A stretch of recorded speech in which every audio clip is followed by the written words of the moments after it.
Bayangkan Anda sedang duduk santai di sini bersama kami. Mungkin sambil pegang secangkir kopi ya, bersiap untuk membongkar sesuatu yang bisa dibilang akan mengubah cara Anda melihat dunia, terutama soal birokrasi dan realitas sehari-hari kita. Selamat datang di penelusuran mendalam kita hari ini. Terima kasih. Saya sangat antusias untuk memulai sesi bedah materi kali ini.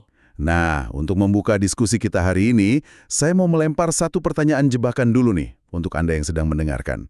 Pernahkah Anda benar-benar berhenti sejenak dan bertanya, apakah hukum itu sendiri sebenarnya sah secara hukum? Itu pertanyaan yang kelihatannya simpel ya, tapi sebenarnya sangat berbahaya loh. Berbahaya gimana tuh maksudnya? Karena begini, kalau kita sungguh-sungguh mencoba melacak dan menjawab pertanyaan tersebut sampai ke akarnya, seluruh sistem peradilan yang menopang peradaban kita ini Bisa runtuh saat ini juga. bisa melumpuhkan segalanya kalau sistem hukum berani menatapnya secara langsung.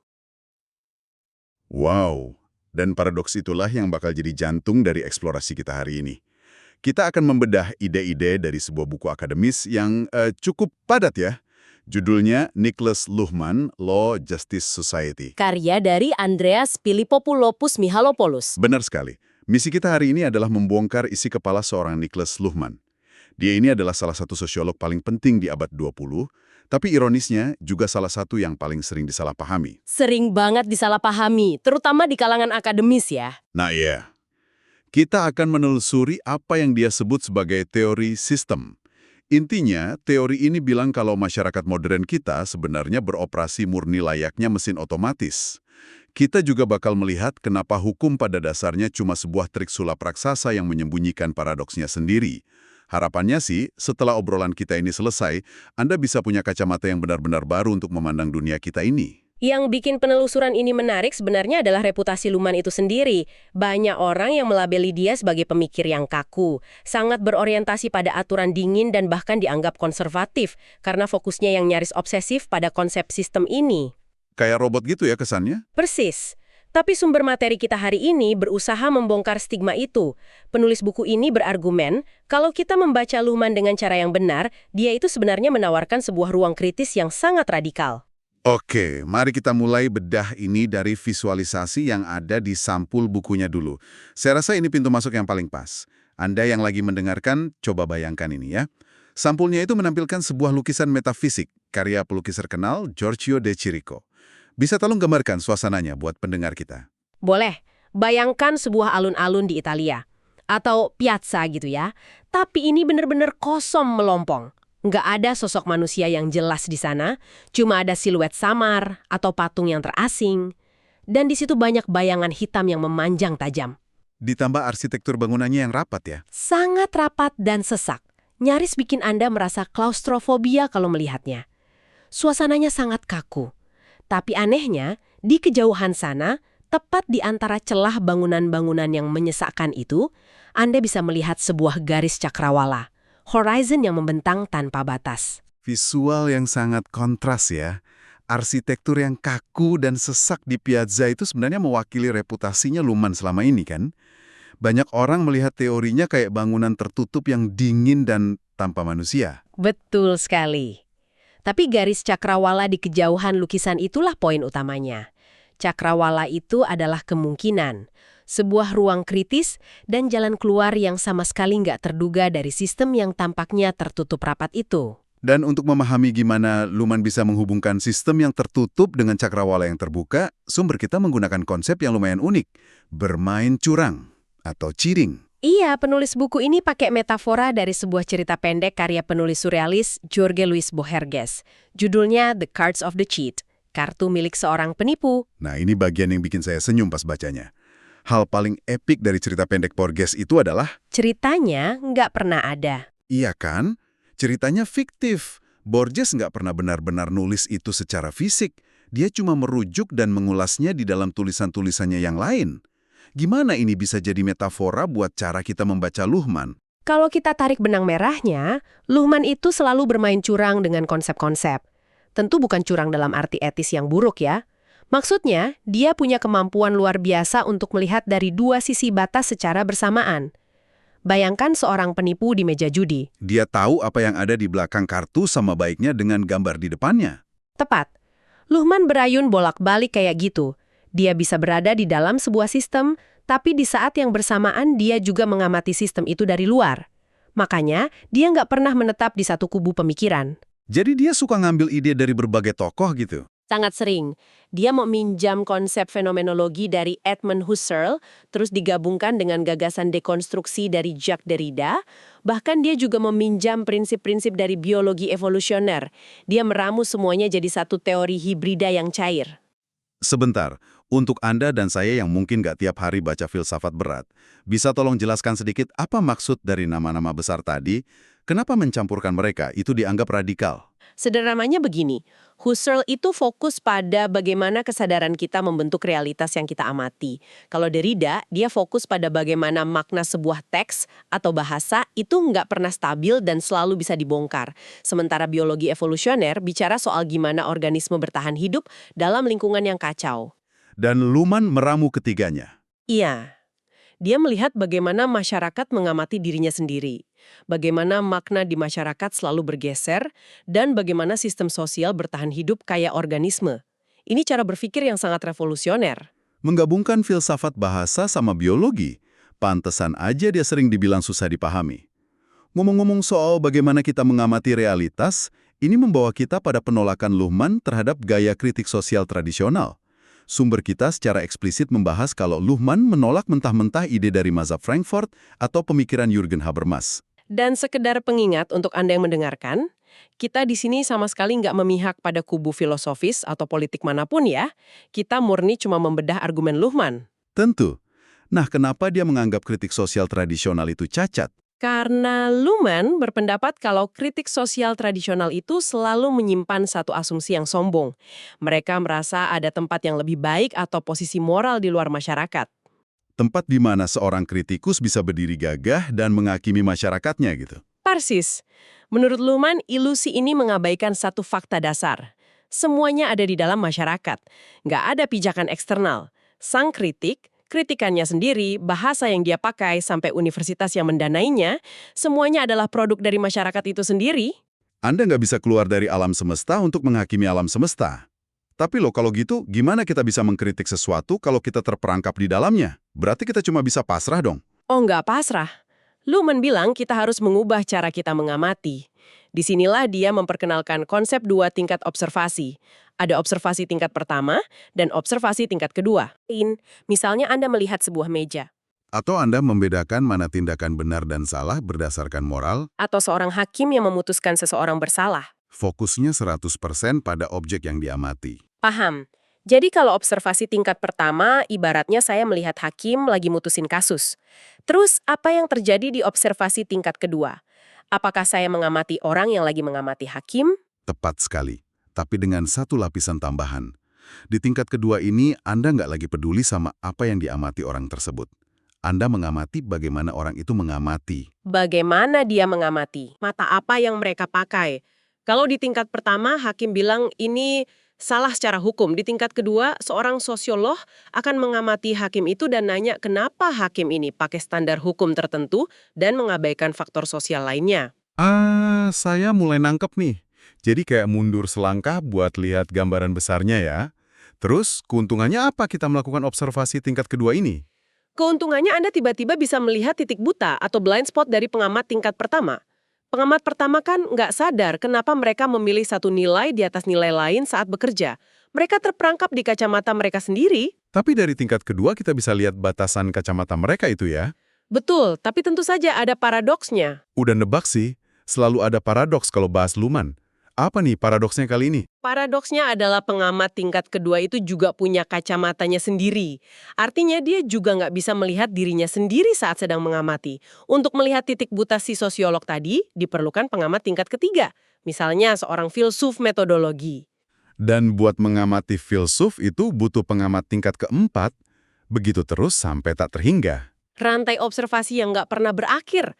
Pemahaman ini sebenarnya sangat membebaskan loh, karena ini menghancurkan ilusi kalau ada satu kebenaran objektif yang absolut, atau satu metanarasi yang menguasai segalanya. Bagi Luhmann, dunia ini cuma sekumpulan pengamatan atas pengamatan. Semuanya punya titik buta, nggak ada yang pegang kebenaran hakiki. Oke, kalau nggak ada kebenaran absolut, dan kita semua cuma pengamat yang terjebak di dalam sistem. Sebenarnya sistem ini terbuat dari apa sih? Kalau saya lihat keluar jendela sekarang, masyarakat itu isinya ya kita manusia kan? Anda, saya, orang-orang di luar sana. Masyarakat adalah manusia, bukan? Nah, bersiaplah. Karena ini mungkin ide Luhmann yang paling radikal dan paling sering memicu perdebatan. Luhmann menyatakan dengan sangat tegas kalau masyarakat itu tidak terdiri dari manusia. Sebentar. Masyarakat nggak terdiri dari manusia. Jujur itu terdengar sangat absurd dan sedikit menyinggung ya. Saya bernapas, saya bekerja, saya berinteraksi. Terus buat apa masyarakat ada kalau bukan kumpulan dari kita? Di mana posisi manusia di teori ini? Ini poin yang brilian untuk dibedah. Waktu Luhmann bilang masyarakat nggak terdiri dari manusia, dia bukannya banci manusia, dia cuma menggeser posisi kita. Manusia ditempatkan di lingkungan masyarakat, bukan di dalam struktur masyarakat itu sendiri. Berarti kita kayak prasyarat aja ya? Analogi yang pas. Anda adalah prasyarat biologis dan psikologis biar masyarakat bisa ada. Sama kayak udara adalah prasyarat buat Anda bernapas, tapi Anda kan bukan udara itu sendiri. Bagi Luhmann, masyarakat murni cuma terdiri dari satu hal, yaitu komunikasi. Cuma komunikasi, kayak ucapan teks dan sinyal gitu. Iya, dan komunikasi ini nggak melayang bebas. Mereka berkumpul dan membentuk apa yang dia sebut sebagai sistem-sistem fungsional yang berdiferensiasi. Biar lebih membumi buat Anda yang lagi dengerin. Bayangkan sistem-sistem besar di sekitar kita ya. Ada sistem hukum, politik, ekonomi, agama, sains. Bagi Luhmann, ini semua cuma mesin komunikasi yang mandiri. Betul. Dan mereka cuma bicara dengan bahasa mereka sendiri. Sistem ekonomi bicara murni pakai bahasa uang, harga, untung, dan rugi. Sistem sains bicara pakai bahasa benar atau salah secara empiris. Sistem hukum bicara dengan bahasa sah dan tidak sah. Dan mereka nggak nyambung satu sama lain.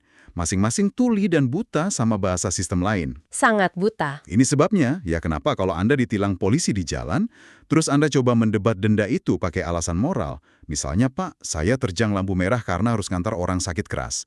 Sistem hukum seringnya nggak peduli kan? Karena hukum buta sama empati manusia. Perumpamaan yang sangat tepat, sistem hukum nggak punya organ buat memproses empati manusiawi. Empati itu ada di luar kodenya. Hukum cuma bisa mikir apakah tindakan ini melanggar pasal lalu lintas atau enggak. Nah, untuk ngejelasin gimana sistem yang kaku ini bisa hidup, Luhmann meminjam konsep dari dua ahli biologi, Humberto Maturana dan Francisco Varela. Konsep apa itu?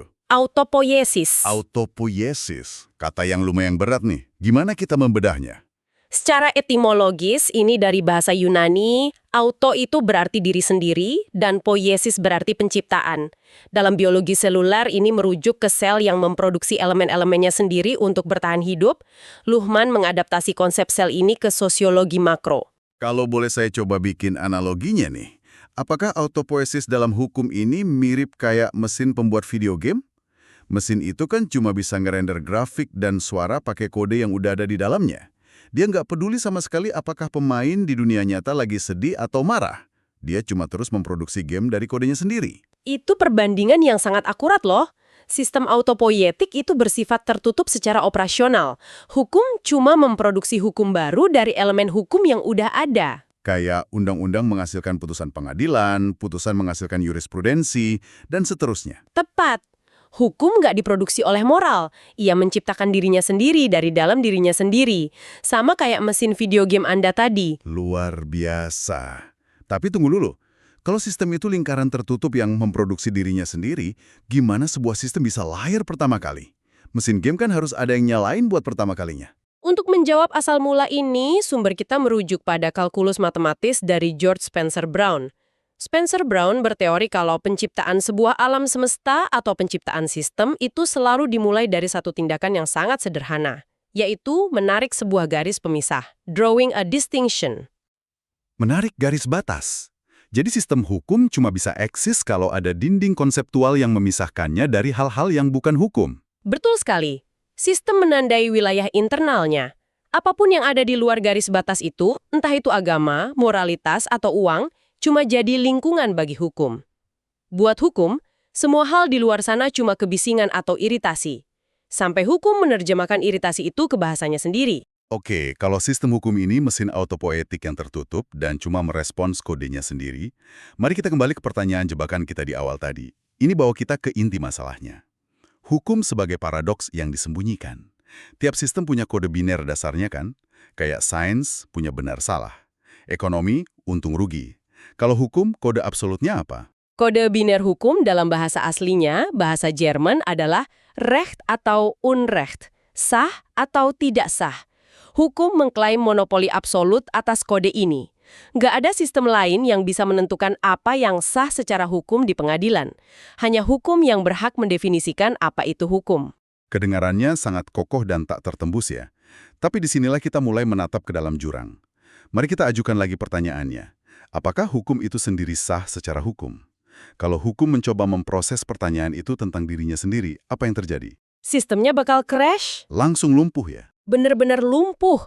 Pertanyaan ini menyentuh apa yang disebut Luhmann sebagai the unutterable paradox.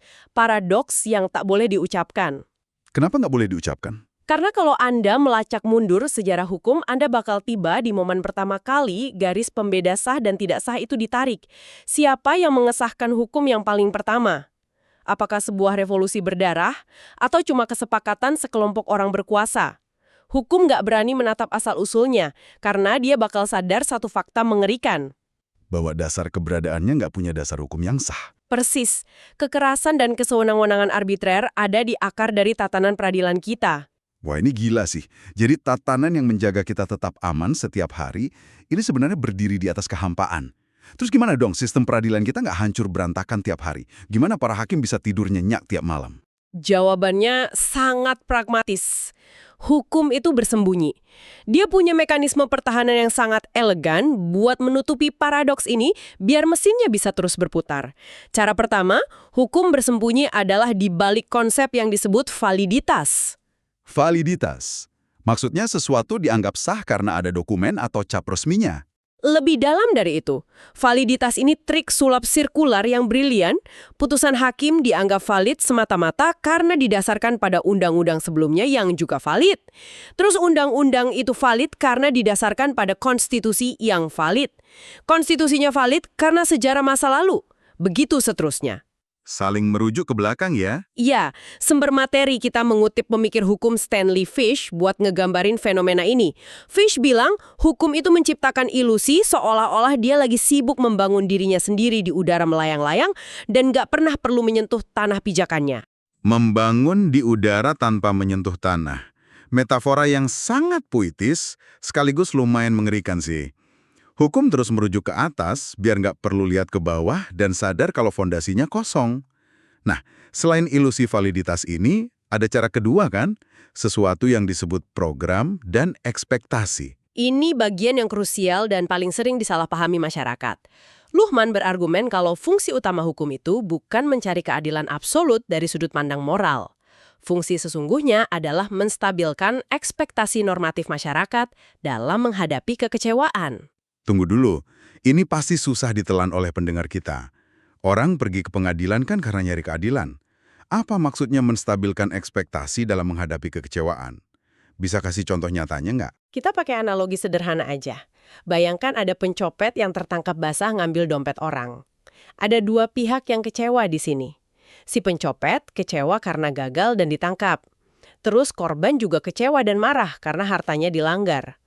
Dari kacamata Luhmann, sistem hukum sebenarnya nggak peduli sama perasaan sedih atau marah dari kedua belah pihak ini.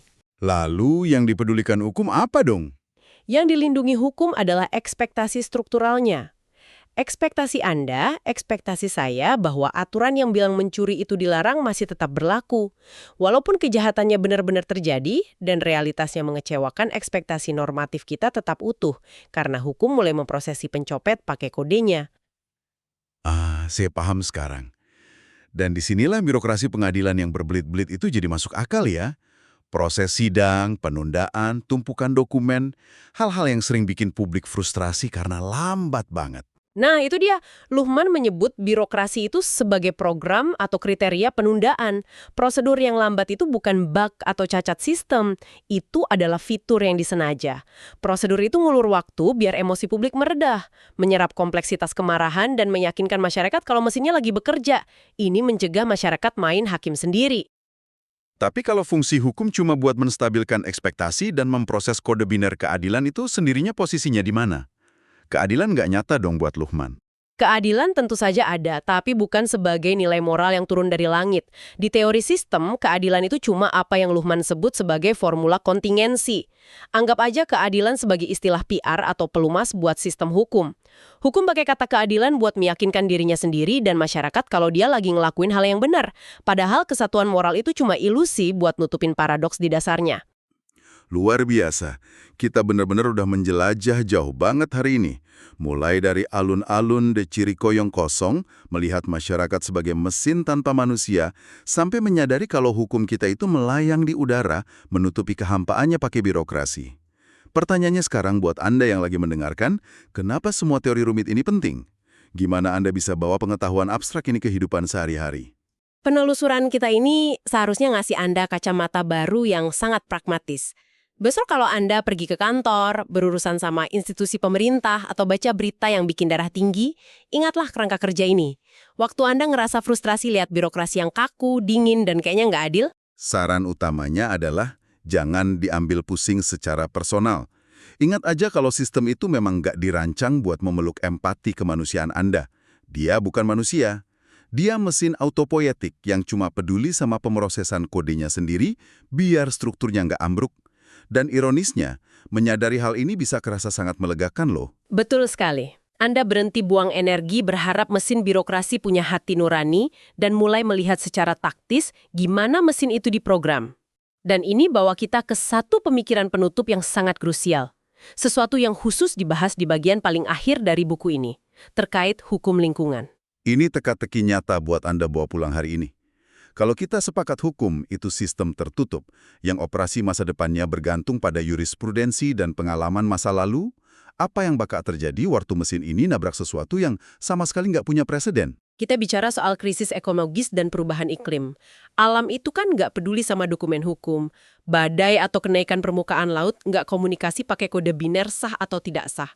Bagi sistem hukum, alam adalah ketidaktahuan absolut. Cuma kebisingan di luar batasnya.